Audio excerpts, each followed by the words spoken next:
Hello everyone, welcome to our channel. Today's video is part of our new series DevNet Associate 200-901.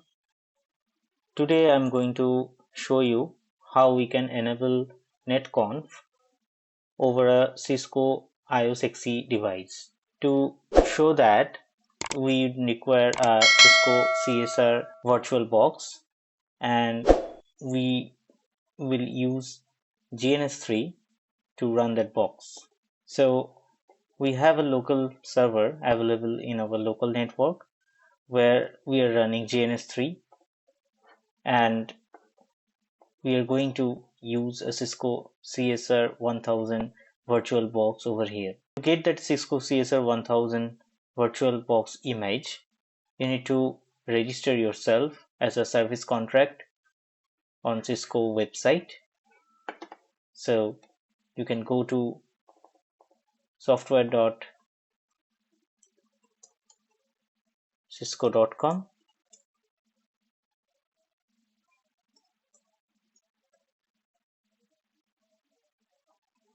and register yourself with your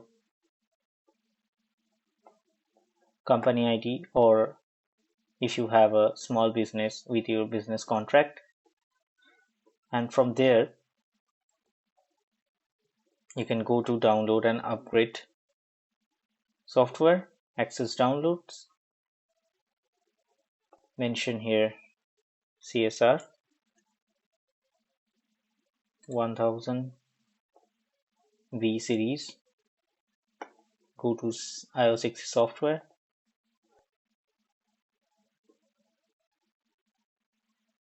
and here we have all release available here. So right now we have Amsterdam 17.3, but as we already have this image available with us, we are not going to download this. So let's go to the GNS3 and I'm going to add an image which is version of 16.12.3. We are going to use this version. So we now need to connect this device with our local network, and which is we are using GNS3 cloud for that.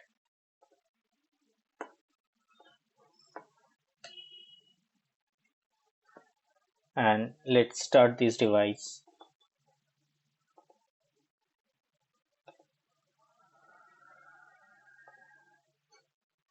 Let's check whether it's getting started or not. So it's right now booting. Okay, I'm going to pause right now and we'll come back once it's finished. Okay, the router is booted now. So I have done a couple of things on the router. First, I create a host name, and that is dev_csr1. I also create a loopback interface, which is 2.2.2.2, and I configure the WAN interface of the router, which is GI1,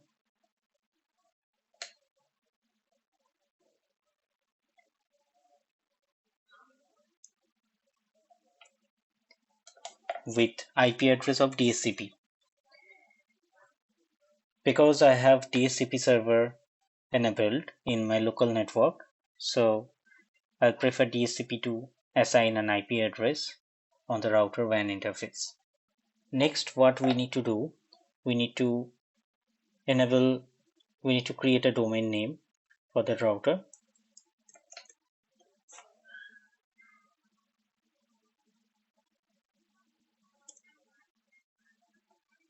IP domain name lab.com, and we'll enable SSH because we'll use SSH to communicate between Ubuntu server and the device. So to enable the SSH, we'll use crypto key generate RSA, and then I'll use a modulus of 1024 because we have to use at least 1024 of encryption, otherwise NetConf will not work. So we'll use 1024 here, and we'll use a label on that key of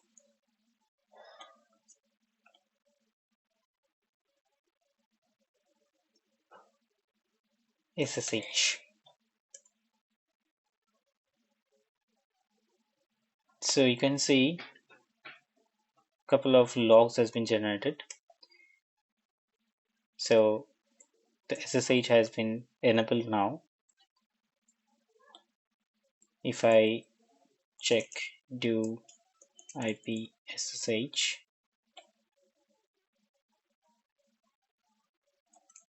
do show IP SSH, I can see SSH version 1.99 is enabled.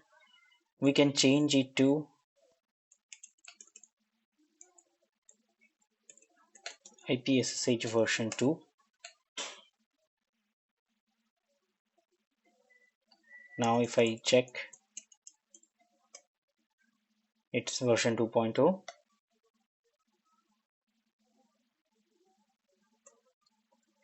Now the next step is we need to enable NetConf. To do so, the command we need to use here is, first we need to enable NetConf over SSH.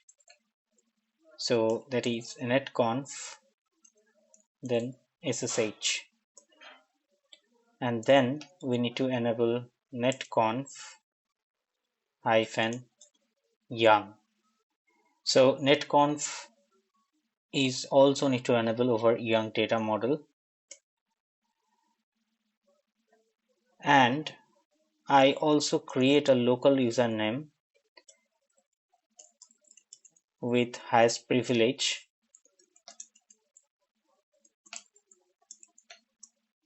so that we can use that credential while communicating with the device from the Ubuntu machine.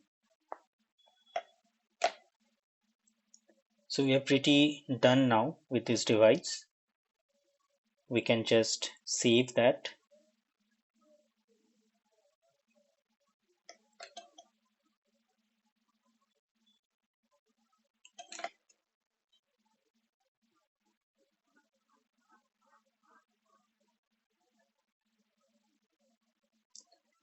And we can go back to GNS3,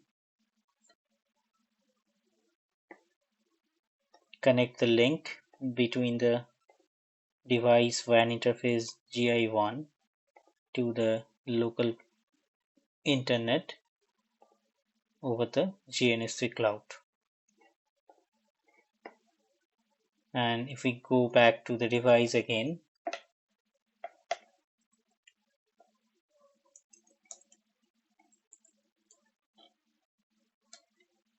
we can see the interface is up now.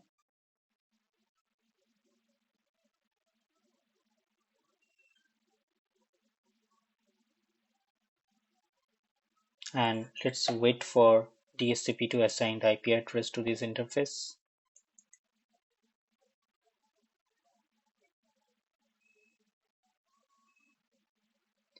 So we have got an IP address which is 192.168.0.113 on our WAN interface.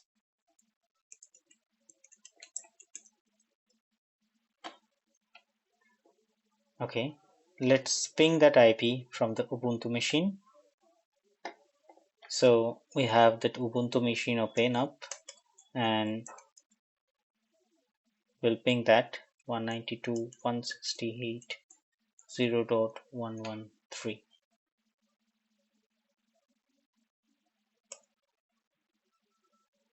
and we can ping now.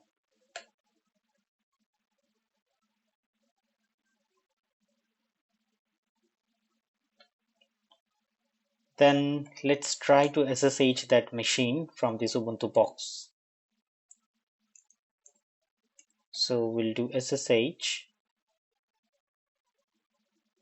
then username @ 192.168.0.113.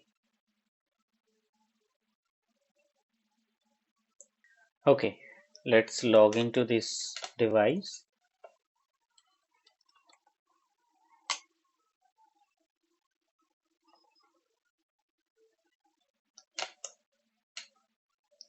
So we can log into the device from the Ubuntu box.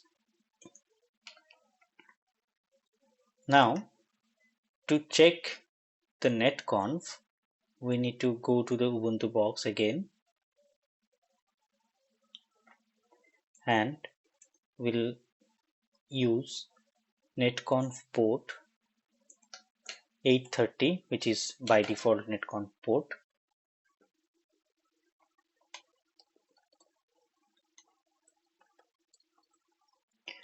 And we'll try to SSH over NETCONF.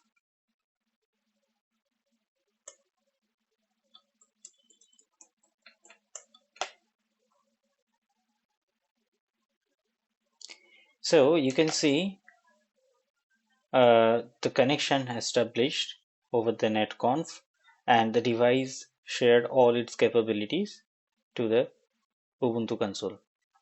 We can get all the capabilities from the CISCO ISXE device, and that means the NETCONF is started and it's working properly. So today we have discussed how we can enable NETCONF. I hope this video will be helpful for you, and if you like this video, please subscribe my channel. Thanks for watching this video. We'll see you on next video.